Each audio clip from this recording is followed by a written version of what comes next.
श्री गुरु हरिभाऊ महाराज पाटील पंढरपूरकर यांचे विद्यावंशज गुरुवर्य श्री गणेशजी महाराज पाटील यांचे नवनवीन व चिंतनीय व्हिडिओ पाहण्यासाठी आमच्या मोक्ष पाठशाळा या चॅनलला सबस्क्राईब करा व बेल आयकॉन बटन नक्की दाबा. पुंडलिक वरदारी विठ्ठल श्री ज्ञानदेव तुकाराम पंढरीनाथ भगवान की जय. माऊली ज्ञानेश्वर महाराज की जय. जगद्गुरु तुकाराम महाराज की जय. विनायकं गुरुणोमि साखरे नाम विश्रुतम येषांचरण सानिध्यात् जीवा मुक्ता भवन्ति. साखरे वंश विख्यातं ज्ञानदानपरायणं विनायकं गुरुं वन्दे भवबन्धविमुक्तये. ज्ञानप्रतापविलसत्वचनामृतञ्च अद्वैतभावपटुताहितबुद्धिरस्य ज्ञानेश्वरस्तु भगवान् अवतीर्ण एवं श्रीरङ्गनाथं गुरुराज नमस्तुभ्यं. श्रीरङ्गनाथं गुरुराजवर्यं मुमुक्षुज्ञानदानदानेकदक्षं प्रभावती क्षेत्रनिवासिनं तं नमामि वेदान्तविदं वरिष्ठं. नमः श्री शंकरानंद गुरुपादाम्बोजन्मने सविलास महामोह ग्राहग्रासैककर्मणे तत्पादाम्बुरुहद्वन्द्व सेवा निर्मलचेतसां सुखबोधाय तत्त्वस्य विवेकोऽयं विधीयते. प्रकरण दुसरे, श्लोक क्रमांक 3. तदेव प्रकारांतरम विशदयती. वर त्याने सांगितलं का नाही की जे गुण सांगितलेत ते गुण सर्वांचेच आहे का एकेकाचा एक एक गुण आहे? सर्व गुण सर्वांचे आहे का एकेकाचा एक एक गुण आहे का काही दुसराच प्रकार आहे? तर हे म्हटले तो दुसराच प्रकार आहे. सगळे गुण सर्वांचे नाही आणि एकेकाचा एक एक गुण देखील नाही. म्हणजे पंचम जे गुण सांगितले शब्द स्पर्श रूप रस गंध हे जे 5 गुण सांगितलेत हे सर्वच एकेका भूताचे आहेत किंवा एकेका भूताचा आहे? ते म्हटले सर्व सुद्धा एकेका भूताचे नाही आणि एक भूताचा एक एक गुण देखील नाही. म्हणून तो दुसराच प्रकार आहे. तो दुसरा प्रकार आम्ही आता विशद करतो म्हणजे स्पष्ट करतो. तदेव प्रकारांतरम विशदयती म्हणजे तोच प्रकार आता दुसरा प्रकार आहे तो आम्ही स्पष्ट करतो. प्रतिध्वनिर्वियत शब्दो वायो बीसीति शब्दनम अनुष्णाशित संस्पर्शो वह्नौ भुगभुगध्वनिः.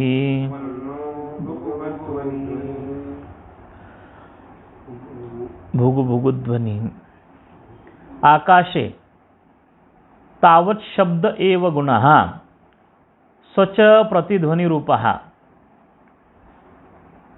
आकाशाच्या ठिकाणी तावत म्हणजे त्यापैकी शब्द हाच गुण आहे. शब्दच गुण आहे किंवा शब्द गुण आहे. आकाशाच्या ठिकाणी त्यापैकी शब्द हा गुण आहे. त्या शब्दाचं स्वरूप काय म्हटले? सच प्रतिध्वनिरूपः. त्या शब्दाचं स्वरूप प्रतिध्वनिरूप आहे. म्हणजे आकाशाच्या ठिकाणी जो शब्द नावाचा गुण आहे तो कसा आहे? प्रतिध्वनिरूप. आपण जसं एखाद्या चंद्रभागेत वासुदेव हरी म्हटलं की त्यानंतर पलीकडून सुद्धा आवाज येतो का नाही? मग ते प्रतिध्वनी तशा पद्धतीचे प्रतिध्वनिरूप शब्द तो आकाशाच्या ठिकाणी निर्माण होतो का नाही? मग तो कसा आहे? प्रतिध्वनिरूप. म्हणजे आकाशाच्या ठिकाणी शब्द नावाचा गुण आहे पण तो कसा आहे? त्याचं स्वरूप काय आहे? प्रतिध्वनिरूप हे त्याचं स्वरूप आहे. बोला.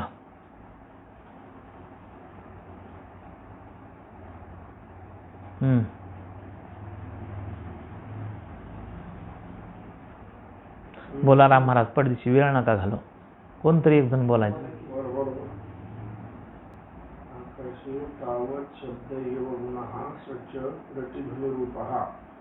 आकाशाच्या ठिकाणी त्यापैकी शब्द हा गुण आहे तो शब्द प्रतिध्वनिरूप आहे. प्रतिध्वनिरूप आहे म्हणजे आकाशाच्या ठिकाणी ते जे गुण सांगितले त्या गुणापैकी शब्द हा काय आहे? गुण आहे आणि तो प्रतिध्वनिरूप आहे. वायो शब्द स्पर्शो तत्र वायु शब्दम अनुकारेण दर्शयति. वायौ शब्द स्पर्शो वायूच्या ठिकाणी शब्द आणि स्पर्श हे 2 गुण आहेत. वायूच्या ठिकाणी शब्द आणि स्पर्श म्हणजे आकाशाचा शब्द आणि स्वतःचा स्पर्श नावाचा गुण. म्हणजे वायूच्या ठिकाणी 2 गुण, एक शब्द आणि दुसरा स्पर्श. तत्र वायू शब्दम अनुकारेण दर्शयति. तत्र वायू म्हणजे तत्र म्हणजे त्या वायूच्या ठिकाणी, तत्र वायू म्हणजे त्या वायूच्या ठिकाणी असणारा जो शब्दम, त्या वायूच्या ठिकाणी असणारा जो शब्द नावाचा गुण आहे, म्हणजे शब्द जो आले दुसरा आलेला तो शब्द अनुकारेण दर्शयति, त्याचं अनुकरण करून आम्ही दाखवतो. म्हणजे कृती करून कशा प्रकारचा आहे, त्याचं स्वरूप काय ते आम्ही दाखवतो अनुकरण करून. भाऊनी इथं उदाहरण दिलं होतं की कुत्र्याचं भुंकणं. कुत्र्याचं भुंकणं, जसं एखादं कुत्रं भुंकल्याच्या नंतर एखादा मुलगा असेल किंवा तो कुत्र्यासारखंच तो भुंकतो, म्हणजे त्या शब्दाचं काय करतो, अनुकरण, त्याचा आवाज काढून दाखवतो, त्याच्यासारखा शब्द काढून दाखवतो, त्याच्यासारखा काय करतो, शब्द काढून दाखवतो. तसं जो आकाशाच्या ठिकाणी जो शब्द आहे, तो शब्द म्हटलं की शब्दरूपाने सगळे शब्द सारखेच, फक्त स्वरूप वेगवेगळे. फक्त स्वरूप काय आहे, वेगवेगळं. मग आता तिथं आकाशाच्या ठिकाणी हा प्रतिध्वनी रूप शब्द आहे, तसं वायूच्या ठिकाणी शब्द गुण आहे. मग त्या जसं त्या प्रतिध्वनी रूप ही त्याचं स्वरूप आहे आकाशाच्या ठिकाणी असणाऱ्या, तसं वायूच्या ठिकाणी असणारा जो शब्द आहे त्याचं काय स्वरूप आहे, त्याचं आम्ही अनुकरण करून दाखवतो, म्हणजे कृती करून दाखवतो त्याची. की बी सी बी सी असा जो आवाज येतो का नाही, वायू एकदम जोरात वाहत असताना काय येतो, आवाज येतो का नाही, सू सू सू असा, त्याला व्ही सी असा आवाज येतो. हे त्याचं तोंडाने अनुकरण करून दाखवलं. म्हणून वायू शब्द अनुकारेण दर्शयति. म्हणजे तत्र वायू म्हणजे त्या वायूच्या ठिकाणी असणारा जो शब्द, त्या शब्दाला अनुकरण करून दाखवतो. आलं लक्षात? वायू शब्द स्पर्शो तत्र वायू शब्दम अनुकारेण दर्शयति. वायूच्या ठिकाणी शब्द आणि स्पर्श हे दोन गुण आहेत. त्या वायूच्या ठिकाणी असणारा शब्द, त्या शब्दाचा आम्ही अनुकरण करून कसं अनुकरण खाली दिलेलं आहे, बी सी इति शब्दनम. हे त्याचं अनुकरण म्हणजे तोंडाने अनुकरण करून दाखवलं की वायूच्या ठिकाणी कसा शब्द आहे बाबा, कशा प्रकारचा आहे ते अनुकरण करून दाखवलं. एवं उत्तरत्र शब्दनम अनुकरणम द्रष्टव्यम. एवं उत्तरत्र, एवं म्हणजे याप्रमाणे, उत्तरत्र म्हणजे पुढे देखील, म्हणजे इतर राहिलेल्या भूतामध्ये देखील शब्दनम अनुकरणम द्रष्टव्यम, शब्दाचं अनुकरण जाणून घ्यावं. शब्दाचं अनुकरण केलेलं आहे असं जाणून घ्यावं. याप्रमाणे उत्तरत्र म्हणजे पुढे देखील, उत्तरत्र म्हणजे पुढे, पुढं म्हणजे कुठं, जे अग्नी, जल आणि पृथ्वी असे 3 राहिलेत ना,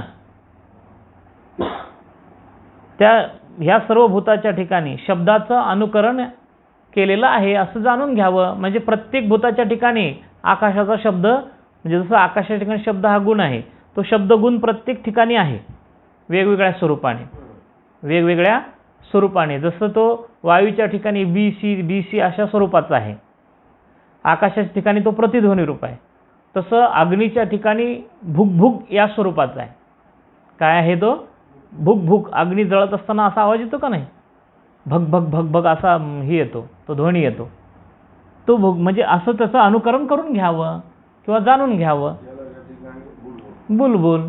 पृथ्वीच्या ठिकाणी कडकडा शब्द, कडकड असा आवाज येतो पृथ्वी फाटत असताना. म्हणजे असं शब्दाचं अनुकरण करून घ्यावं, इतरत्र सर्व ठिकाणी जाणून घ्यावं. बोला. शब्दनम इति.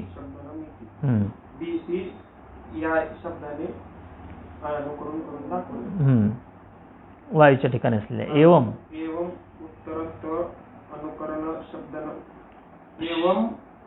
उत्तरत्र द्रष्टव्य. म्हणजे याप्रमाणे पुढे देखील हम्म. म्हणजे अग्नी जल आणि पृथ्वी. पृथ्वीच्या ठिकाणी शब्दाचं अनुकरण करून दाखवतो. अनुकरण आहे असं जाणून घ्यावं. अनुकरण केलेलं आहे असं जाणून घ्यावं. तस्य स्पर्शम आह. आता वायूच्या ठिकाणी हा शब्दाचं अनुकरण करून दाखवलं की कोणत्या प्रकारचा शब्द आहे त्याचं अनुकरण बी सी हे असं अनुकरण करून दाखवलं. मग दुसरा गुण कोणता त्याचा? तस्य स्पर्शम आह. त्याचा जो स्पर्श आहे तो स्पर्श आता आम्ही सांगतो. तो स्पर्श आहे तो कसा आहे तो आम्ही आता म्हणजे त्या स्पर्शाचं स्वरूप सांगतो. वर आकाशाच्या ठिकाणी शब्द गुण आहे सांगितलं आणि त्या शब्दाचं स्वरूप पण सांगितलं. नंतर वायूच्या ठिकाणी 2 गुण आहेत, एक शब्द आणि दुसरा स्पर्श. मग वायूच्या ठिकाणी जो शब्द आहे त्या शब्दाचं स्वरूप सांगितलं, बी सी हे त्याचं काय झालं? स्वरूप झालं. तसं आता जो स्पर्श गुण आहे, स्पर्श नावाचा गुण आहे वायूच्या ठिकाणी दुसरा, त्याचं आता आम्ही स्वरूप सांगतो. तस्य स्पर्शम आह. त्या तस्य म्हणजे त्याचा म्हणजे वायूचा. वायूचा जो स्पर्श नावाचा गुण आहे तो आता आम्ही सांगतो म्हणजे त्याचं स्वरूप सांगतो. अनुष्ण अशीत संस्पर्श. अनुष्ण अशीत अस्पर्श स्पर्श संस्पर्श. म्हणजे त्या स्पर्शाचं स्वरूप काय सांगितलं की ती गरमही नाही, अनुष्ण आणि थंडही नाही. हे त्या स्पर्शाचं काय आहे? स्वरूप आहे. वायूचा जो स्पर्श होतो शरीराला तो पूर्ण गरमही नाही आणि पूर्ण काय नसतो? थंडही नसतो. अगदी बर्फासारखा थंड असतो का? नाही. अगदीच अग्नीसारखा गरम आहे का? नाही. म्हणून त्याला अनुष्णाशित स्पर्श म्हणायचं. काय म्हणायचं? अनुष्णाशित. वायूचा जो स्पर्श नावाचा गुण आहे तो कसा आहे? अनुष्णाशित.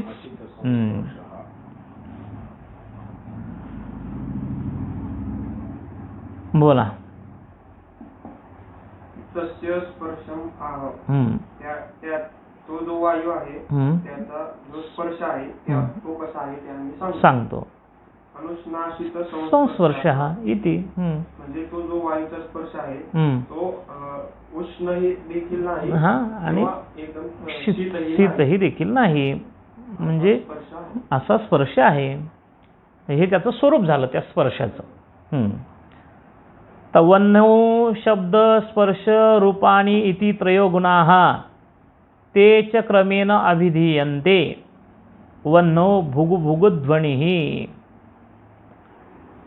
तर आता वन्नीच्या आता कोण झाले? 2 भूत झाले. आकाशाच्या ठिकाणी सांगितलं, वायूच्या ठिकाणी सांगितलं, आता अग्नीच्या ठिकाणी. तर आता एक आकाशाच्या ठिकाणी 1 गुण, वायूच्या ठिकाणी 2 गुण. वायूच्या ठिकाणी 2 का?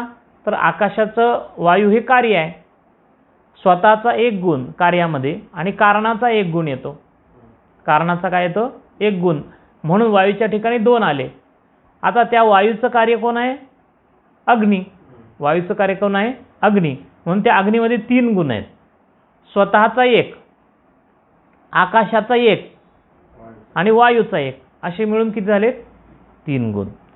तेच सांगितलं. वन्नौ शब्द स्पर्श आणि रूप इति त्रयो गुणाः. वन्नीच्या ठिकाणी शब्द स्पर्श आणि रूप असे 3 गुण आहेत. ते च क्रमेण अभिधीयन्ते. ते आता आम्ही क्रमाने सांगतो. काय सांगतो म्हटले? तर वन्नौ भुगुभुगध्वनिः. पहिला गुण सांगितला की वन्नीच्या ठिकाणी भुगभुग या नावाचा ध्वनी म्हणजे आवाज आहे, शब्द आहे. वन्नीच्या ठिकाणी भुगभुग असा काय आहे? ध्वनी म्हणजे शब्द आहे. आलं लक्षात? बोला. वन्नौ शब्द स्पर्श रूपानी इति त्रयो गुणाः ते च क्रमेण अभिधीयन्ते. म्हणजे वन्नीच्या म्हणजे अग्नीच्या ठिकाणी शब्द स्पर्श रूप हे 3 गुण आहेत. म्हणजे शब्द हा गुण आकाशाचा, स्पर्श हा गुण वायूचा आणि रूप हा स्वतःचा गुण. असे मिळून 3 गुण आहेत. तेच आम्ही आता क्रमाने सांगतो. वन्नीच्या ठिकाणी वन्नौ भुगुभुगध्वनिः. वन्नीच्या ठिकाणी भुगभुग या नावाचा शब्द आहे. ध्वनी म्हणजे शब्द, आवाज. म्हणजे शब्दाचं स्वरूप सांगितलं. वन्नीच्या ठिकाणच्या शब्दाचं स्वरूप कसं आहे तर भुक भुक, हे अनुकरण करून दाखवलं. श्लोक. प्रतिध्वनी ही वियत शब्द वायो बीसी इति शब्दनम अनुष्णाशित संस्पर्श वन्नौ भुगुभुग ध्वनि ही. सरळच आहे श्लोक. प्रतिध्वनी ही वियत शब्द प्रतिध्वनी हा वियत म्हणजे आकाशाचा शब्द आहे. प्रतिध्वनी हा काय आहे, आकाशाचा शब्द आहे. वायो बीसी इति शब्दनम, वायूच्या ठिकाणी बीसी असा काय आहे, अशा प्रकारचा शब्द आहे. अनुष्णाशित संस्पर्श आणि अनुष्णाशित हा स्पर्श आहे. म्हणजे उष्णही नाही, पूर्ण उष्णही नाही आणि पूर्ण थंडही नाही, शीतही नाही, अशा प्रकारचा स्पर्श आहे. कोणाच्या ठिकाणी, वायूच्या ठिकाणी. हे दोन गुण सांगितले. आणि वन्नौ भुगुभुग ध्वनी ही, वन्नीच्या ठिकाणी भुग भुग हा ध्वनी म्हणजे आवाज आहे, शब्द आहे. आता पुढं वन्नीच्या ठिकाणी रूप कसा आणि स्पर्श कसा ते पुढच्या श्लोकात सांगतायत. आता प्रतिध्वनी ही वियत शब्द वायो बीसी इति शब्दनम, म्हणजे प्रतिध्वनी हा वियत म्हणजे आकाशाचा शब्द आहे. वायो म्हणजे वायूच्या ठिकाणी बीसी हा शब्द आहे. अनुष्णाशित संस्पर्श हा वन्नौ भुगुभुग ध्वनी ही, म्हणजे पूर्ण शीतही नाही, पूर्ण उष्णही नाही, अशा प्रकारचा स्पर्श वायूच्या ठिकाणी आहे. आणि वन्नीच्या ठिकाणी म्हणजे अग्नीच्या ठिकाणी भुगुभुग हा नावाचा शब्द आहे. उष्णस्पर्श प्रभारूपम जले बुलबुल ध्वनि शीतस्पर्श शुक्लरूपम माधुर्यम रसो माधुर्यमीरितम जले शब्दादयः रसान्ताः चत्वारः गुणाः तान् आह. जले जलाच्या ठिकाणी शब्दादयः म्हणजे शब्द आहे आधी आणि रसांताः रस आहे शेवटी, असे 4 गुण आहे ते आम्ही सांगतो. जले बुलबुल ध्वनी शीतस्पर्शः शुक्लम रूपम आणि माधुर्यम रसः इति. तर जलाच्या ठिकाणी बुलबुल असा काय आहे, ध्वनी म्हणजे शब्द आहे. शीतस्पर्श आहे, थंड असा स्पर्श आहे. शुक्ल रूप आहे, शुक्ल म्हणजे पांढरं असं रूप आहे. आणि मधुर असा रस आहे. असे 4 गुण जलाच्या ठिकाणी आहेत. बोला. रसांताः चत्वाराः तान म्हणजे जलाच्या ठिकाणी शब्द आहे आधी आणि रस आहे शेवटी. असे 4 गुण आहेत. जले बुलबुल ध्वनी शीतः स्पर्शः शुक्लम रूपम रसः माधुर्यम इति. म्हणजे जलाच्या ठिकाणी बुलबुल नावाचा शब्द, शीत नावाचा स्पर्श, नाही शीत थंड असा स्पर्श, शुक्ल असं रूप म्हणजे पांढरं हे रूप आहे, आणि मधुर असा रस आहे. म्हणजे बघा घागर बुडवताना, पाण्यामध्ये बुडवताना बुडबुड असा आवाज येतो का नाही, तो बुलबुल ध्वनी, तो आकाशाचा आलेला गुण. थंड स्पर्श आहे, वायूचा स्पर्श नावाचा गुण तो आलाय अग्नी या जलाच्या ठिकाणी, तो थंड स्पर्श आहे. त्याच्यानंतर शुक्ल रूप आहे, शुक्ल रूप म्हणजे पांढरं रूप आहे. अग्नीचा गुण रूप नावाचा गुण अग्नीचा असतो मुख्य, म्हणून तो रूप गुण अग्नीचा त्याच्या ठिकाणी आलेला आहे. तो कोणतं, त्याचं स्वरूप काय आहे तर शुक्लत्व स्वरूप. आणि रस, स्वतःचा रस नावाचा गुण आहे, स्वतःचा तो मधुर, तो काय आहे म्हणजे एका भूताचा गुण दुसऱ्या ठिकाणी आल्याच्या नंतर त्याचं स्वरूप बदलतं. एका भूताचा गुण दुसऱ्या ठिकाणी आल्याच्या नंतर त्याचं काय होतं, स्वरूप बदलतं. जसं आकाशाचा शब्द वायूच्या ठिकाणी आल्याच्या नंतर आकाशाच्या ठिकाणी तो प्रतिध्वनी रूप होता आणि वायूच्या ठिकाणी त्याचा शब्द बदलला, त्याचा BC असा शब्द झाला. त्याच्यानंतर तो शब्द अग्नीच्या ठिकाणी गेल्याच्या नंतर त्याचं स्वरूप बदललं, भुक असं झालं. आणि तोच जलाच्या ठिकाणी गेला की त्याचं स्वरूप बुलुबुलू असं झालं. तसं वायूच्या ठिकाणी जो स्पर्श गुण आहे तो अनुष्णाशित स्पर्श आहे, म्हणजे उष्णही नाही आणि थंडही नाही. तोच स्पर्श अग्नीच्या ठिकाणी आल्याच्या नंतर तो अगदी नुसता उष्ण स्पर्श आहे, त्याचं स्वरूप हे कसं आहे, उष्ण. आणि तो स्पर्शगुण जलाच्या ठिकाणी आल्याच्या नंतर शीत स्पर्श झाला. तसं अग्नीच्या ठिकाणी रूप हे प्रकाश रूप आहे. अग्नीच्या ठिकाणी रूप कसं आहे, प्रकाश रूप आहे. तोच गुण जलाच्या ठिकाणी ज्यावेळेस आला तो कसा झाला, श्वेत झाला, म्हणजे पांढरा झाला असं. आणि स्वतःचा रस नावाचा गुण तो मधुर रस. पाणी गोड लागतं का नाही, म्हणून मधुर रस.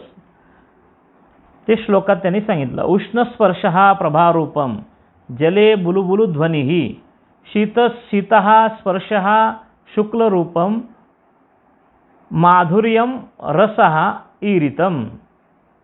उष्ण स्पर्श हा अग्नीच्या ठिकाणी हे सांगितलेला उष्ण स्पर्श आणि प्रभारूपम प्रकाशमान असं रूप. आता जलाच्या ठिकाणी सांगतात जले बुलुबुलु ध्वनिही, जलाच्या ठिकाणी बुडबुड असा ध्वनी आहे म्हणजे शब्द आहे, शीतस्पर्श आहे, शुक्ल रूप आहे म्हणजे पांढरं रूप आहे, आणि माधुर्यम रसः ईरितम आणि मधुर असा रस हे सांगितलेलं आहे. बोला. उष्ण हा स्पर्श हा प्रभारूपम जले बुलुबुलु ध्वनिही, म्हणजे वन्नीच्या ठिकाणी उष्ण स्पर्श आहे आणि प्रकाशमान रूप आहे, आणि जलाच्या ठिकाणी बुलबुल नावाचा ध्वनी आहे. शीत हा स्पर्श हा शुक्ल रूपम माधुर्यम रसः ईरितम, म्हणजे शीत म्हणजे थंड स्पर्श आहे आणि श्वेत रूप आहे आणि स्वतःच्या ठिकाणी माधुर्य असा रस आहे. स्वतःचा माधुर्य असा रस आहे. कुंडली करधारी विठ्ठल श्री ज्ञानदेव तुकाराम पंढरनाथ भगवान की जय. माऊली ज्ञानेश्वर महाराज की जय. जगद्गुरु तुकाराम महाराज की जय.